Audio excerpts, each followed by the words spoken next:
Okay, today we cover Dulong-Fitte's law of explaining specific heat of the solids. This is important question in the thermal properties of the solids.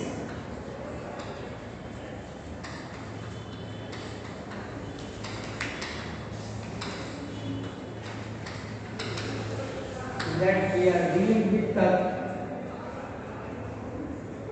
specific thermal capacity,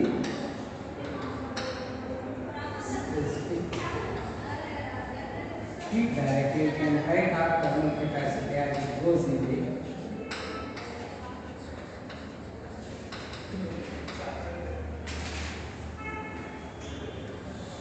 first we try to explain. If you plot a graph of Cv versus T, the molar specific heat,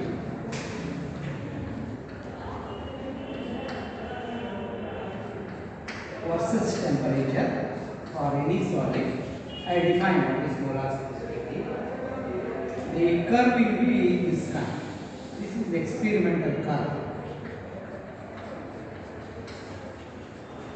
The specific heat at lower temperature increases, and after that it becomes constant, almost constant. Now you have to explain, and different metals will show this type of nature. But after that, all will show constant value. This is the problem. Right? Specific heat, as you say, is the amount of heat energy. First, let me define only thermal capacity. Thermal capacity is the amount of heat energy required to raise the temperature of a solid by 1 Kelvin. If you try to increase the temperature by 1 Kelvin of a material, for that you have to supply some heat energy, and heat energy to be supplied for the solid to increase its temperature by 1 Kelvin is called thermal capacity. Right? For example, I got one solid block of iron. Now I want to increase its temperature by 1 Kelvin. So I have to supply some heat energy to that. That will raise the temperature. Amount of heat energy to be utilized to raise it to 1 Kelvin is called thermal capacity. Then what is specific thermal capacity? When you use specific, this is defined for 1 kg of the substance. Alright? If the block is 10 kg, then you have to define, you are supplying say 10 joules to raise its temperature by 1 Kelvin of 10 kg of mass. Then what is the energy required for 1 kg of the mass? Then it is 1 joule. Okay, that is called the specific thermal capacity of that solid. Okay, and if you are instead of kg, if you define, you know that amount of substance, there are two units. One is kg, another one is mole. You can talk in terms of mole also, right? At STP, 1 mole of that substance always consists 6.023 to 10 raised to 23 atoms. That is Avogadro number, 1 mole. So if you are defining for 1 mole, then it is called molar specific heat, molar specific thermal capacity. When you use molar, if you are defining instead of kg, if you define for mole, then it is called molar thermal heat capacity. Okay. Usually we go with kilomole. We go with kilomole. For that reason, its unit is, and there are two types of specific heat. One is specific heat at constant volume, and another one is specific heat at constant pressure. There will not be much difference for a solid Cp and Cv, unlike gases. So for solids we always go with the molar specific heat at constant volume. So the graph for solids is usually plotted Cv versus T. Cv unit is joules per kilomole per Kelvin, right? That much heat energy is required for kilomole in order to increase its temperature by 1 Kelvin. That is the value of Cv for different solid. And we are plotting that we are finding what is the change that in the T. If it is at 100 degree or 100 Kelvin, from 100 to 101 Kelvin, what is the heat to be supplied? Usually it should be constant, but at higher temperature it appears to be constant. When you are approaching 0 Kelvin, that rapidly decreases. This is the observation made. Why Cv is drastically falling as we approach 0 Kelvin temperature? That is the problem. Now we have to address this. For that, what we will do is we go with classical theory, right? In that classical theory, we attempt Dulong and Pettit are the scientists who applied Petit's law. Petit's law. This is classical theory. He tried to explain this. Then it is not satisfactorily explain this graph. Then we go with quantum theory. Einstein tried to explain this graph on the basis of quantum theory. So that is called Einstein's specific heat of solids. But that is also not perfectly correct. Then we come with the Dewey's law. So there are three theories which try to explain this graph. Classically, Dulong-Petit's law. Quantum mechanically, one which Einstein attempted to explain, but is not completely successful. Then Dewey gave a correct explanation of specific heat. Now, for history's sake, you have to study all that. What are the improvements made? How to overcome the problem? You have to study the old problem. How the people have overcome the problems. For that reason, we study, even though the theory is a failure, but how a new theory is a overcome. Always success will not come at the first instant.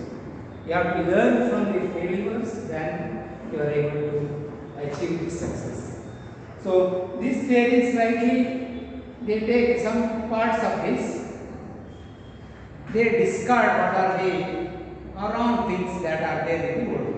So he makes use of Einstein theory and some improvement. Ultimately, you are able to come with the best result. That is the thing. So first, let us study the classical theory of specific heat of the solids.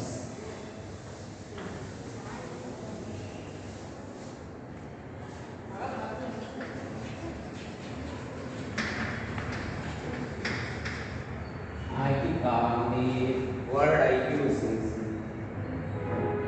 Dulong-Petit's.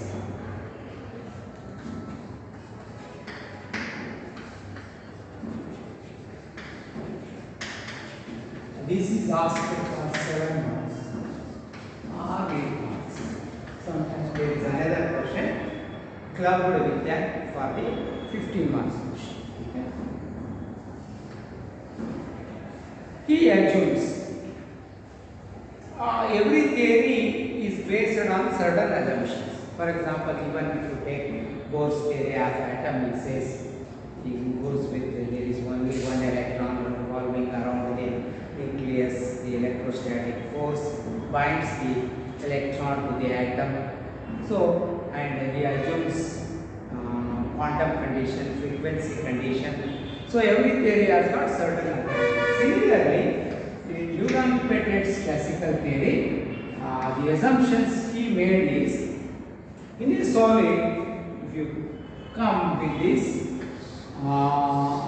the solid heat energy that will supply is bringing oscillations in the lattices. The atoms in the solid start vibrating about their mean position. Whenever you supply heat energy to the solid, that will bring vibrations in the atom.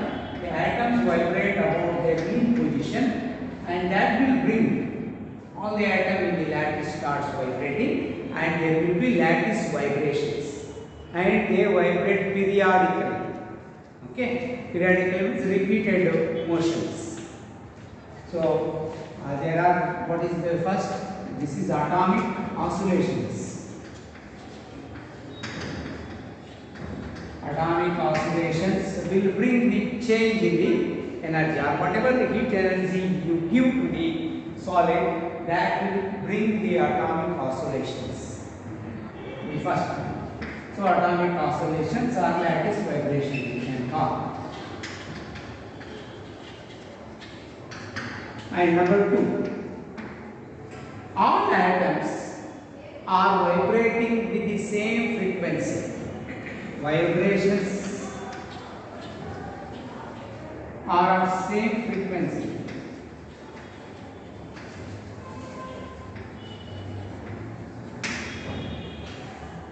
Right? Whatever may be the energy, but they are going to the peak and coming back to the mean position. They take the same energy, same frequency. But what is depending upon the energy, they are going to different amplitudes. So vibrations are of same frequency, but depending upon energy, whether it took 1 joule or 2 joule. If we took 1 joule, it may be going above, say, 1 mm. If we take 2 joule, it is going 2 mm. Amplitude is increasing depending upon the energy. But going and coming back time is the same. That is the meaning of frequency same. So vibrations are of same frequency, but amplitude depends on the energy, thermal energy.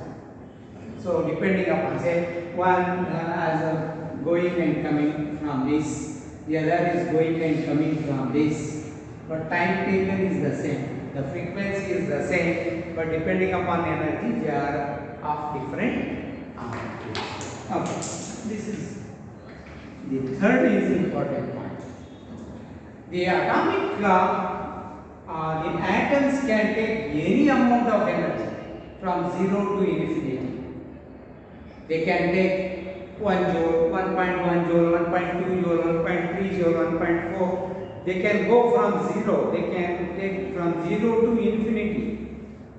So energy they can take are atomic vibrational energy can be from 0 to infinity, and this is very important, classical that will identify all these, okay, and they are continuously changing, and they are continuously changing.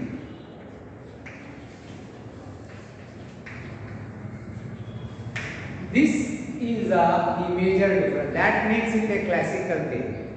Classical theory says whenever a body takes the energy, for example, you are taking energy in the form of tonic.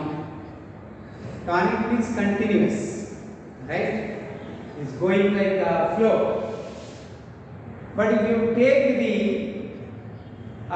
energy or vitamin in the form of tablets. This is quantum theory. Energy goes in the form of packets, means discrete values. Right? One packet, if not two packets, if not three packets, if not four packets, no one and a half packet. No. No half packet or one and a half packet. That is quantum theory. But in classical theory, it can be any value. You can take half class, 3/4 class, 4/4, or any value. So this is classical theory, continuous. That's what he means. The atoms can take energy from 0 to infinity, and that change can be continuous. It can take 1 joule, 1.1 joule, 1.11, 2 joule, 1.11, 2.5 joule. If it is 1 joule, if not 2 joule, if not 3 joule, if not 4 joule, if it is changing in discrete value, then that becomes quantum theory. But Dulong-Petty's law is called classical theory because the atoms can take energy continuously. They can increase their energy, or if they are leaving out the energy, they leave out continuously. They can take energy continuously, or they can leave the energy continuously. That is the thing. Okay, this makes it's a classical theory. CT means classical theory. Okay, these are the important assumptions made by the Dulong-Petty while explaining the graph CD versus T. Okay, now we will explain it.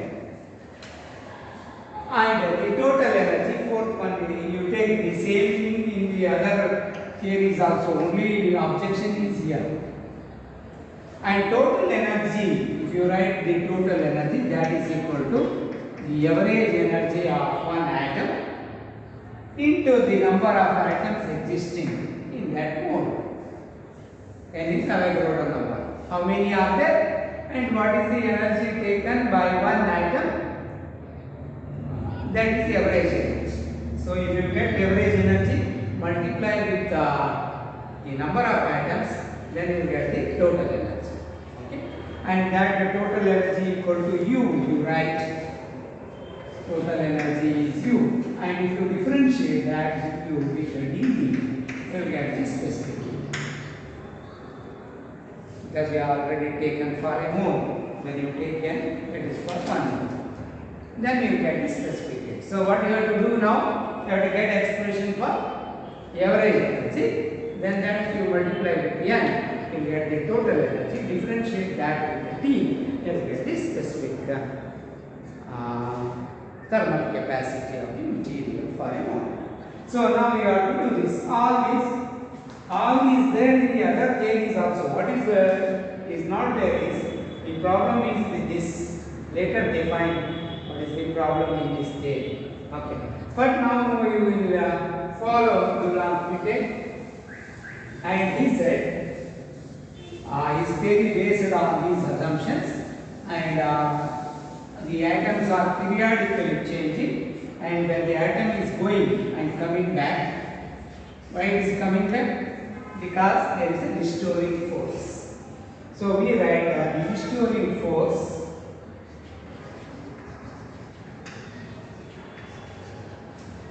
in periodic vibration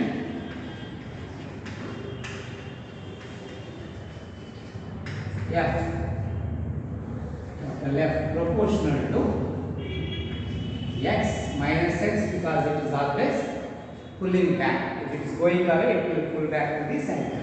Rf is equal to minus fx, because fx is the restoring force per unit twist.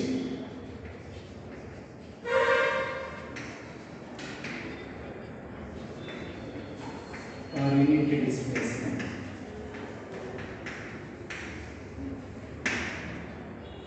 Right, and F by m, F is equal to m omega square. We call where omega is the angular frequency of the atom. and m is the mass of the atom.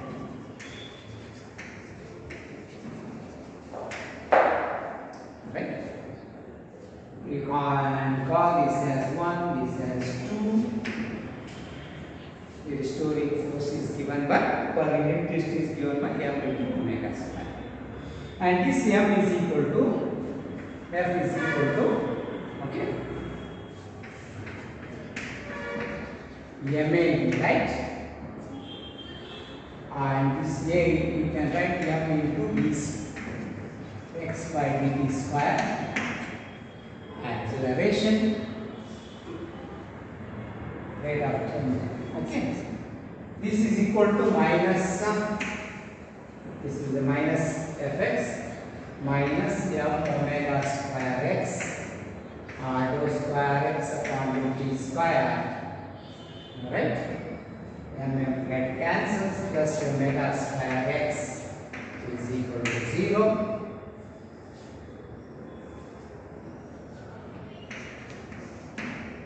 And omega square, what is omega square? Here.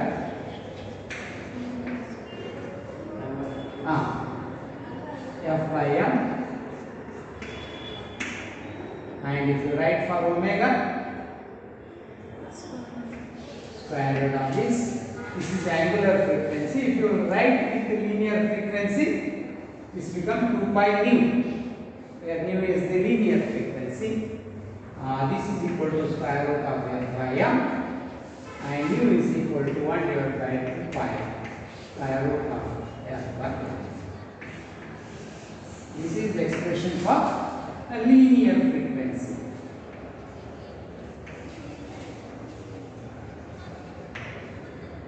Right? Nu is the expression for linear frequency. Okay, this is one step. You can call this equation 3 and go up to this. Is it visible? Okay, this thing. Now, do. So, from this, let me write, we got the expression nu is equal to 1 divided by 2 pi square root of f by expression for linear frequency.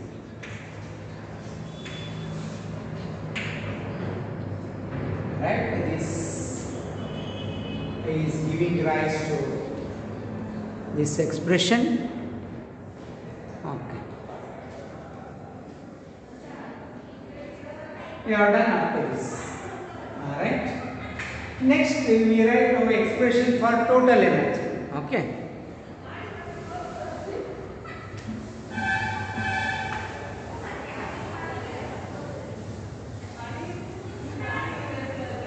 You write the expression for total energy of the molecule.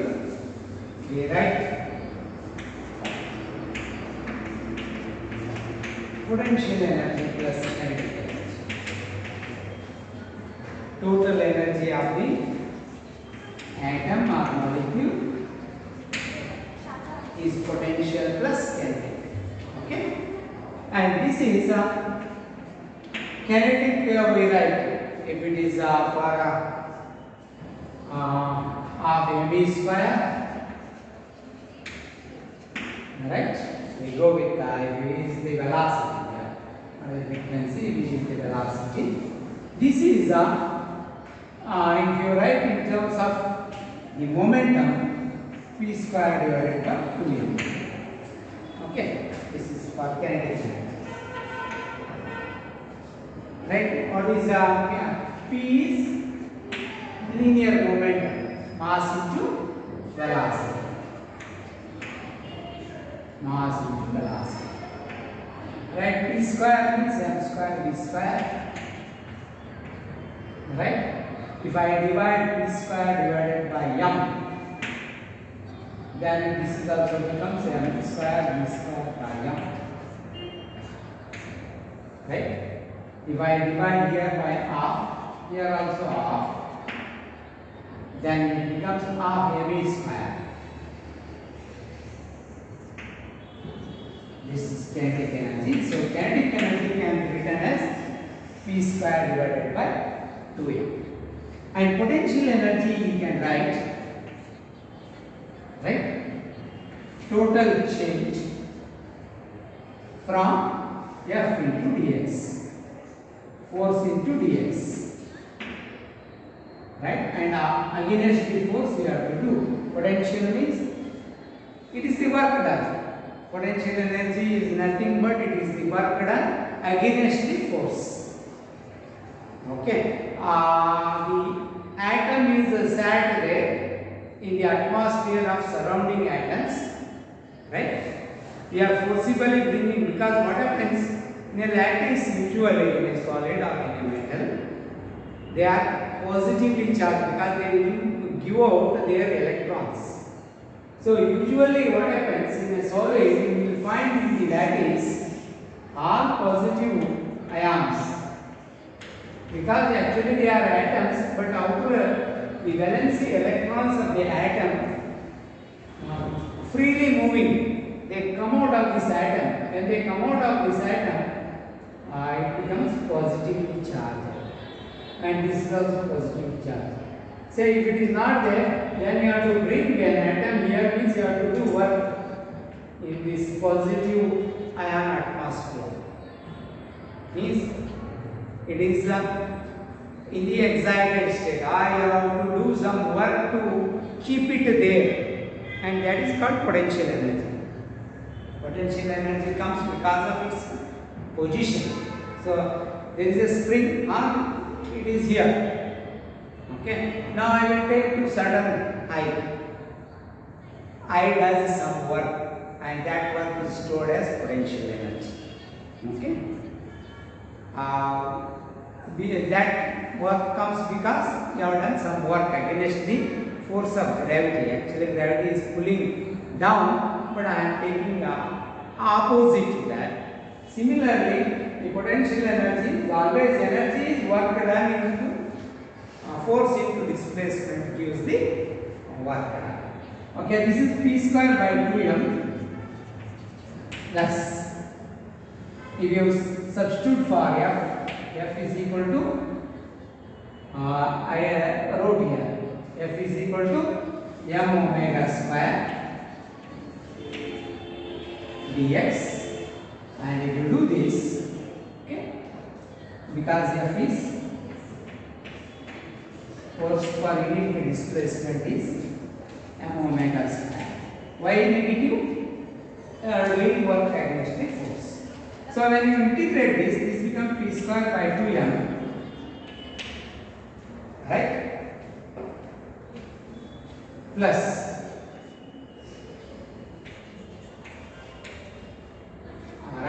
this is F, and m is equal to, this is we are writing F is equal to m dx. This is m omega square x. Dx is x. We take here, and you can force into displacement. Instead of, you can write like this. And you can see, if I am interested only in the magnitude, this becomes m omega square x. This is the total energy. This is potential kinetic energy contribution, and this is coming the contribution as potential energy. So the total energy we write it as it is minus F into x dx. This is for x displacement. This is for unit displacement. This is for x displacement.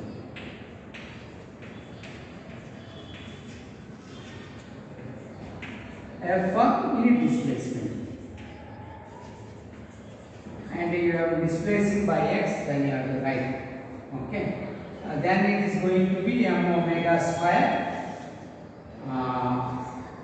This is m omega square. This will become x dx, and this is m omega square x square divided by 2.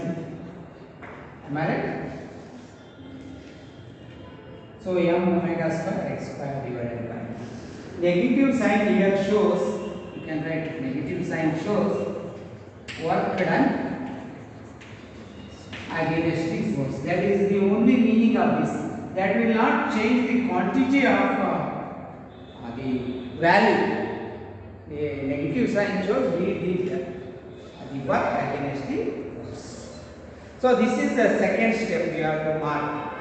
So if the derivation is a lengthier one, what you have to do is you have to make stepwise parts in the derivation, and that is easy to remember. What I did in the first part, I write the expression for linear frequency nu is equal to, and in the second part I am writing expression for the total energy as potential plus energy. So this is a step part 2 I will call by Roman letter. In the first part I wrote this. This is the part. This is the, I put it in the Roman letters. Means this is first step you have to do. You have to remember the whole derivation. First I will get expression on linear frequency. In the second part I am writing expression for the total energy. Next, now we have to write expression for average energy, right? In the third part, what I will do is total energy is nothing. I will write expression for average energy. This is the expression for energy, but how do you evaluate this, right? To evaluate this, what we will do is we write the total energy as E is equal to E bar into N. E bar is the average energy and N is the number of atoms per mole of the substance. So E bar is equal to, we write, what you have to do? Average energy. If you want to calculate average energy, you have to write total energy of all the atoms. See, in the solid, let's say there are n number of total n number of atoms, right? And some are, say, 10 number have got 1 joule, 20 number have got 2 joule, 30 number has got 5 joule. Now I have to find what is the total energy of all the molecules. Then what I have to do? 10 atoms has got 2 joule, so 20 joule. 50 atoms has got 5 joule, 250 joule. And 100 atoms have got 10 joule, 10,000. Like that I have to calculate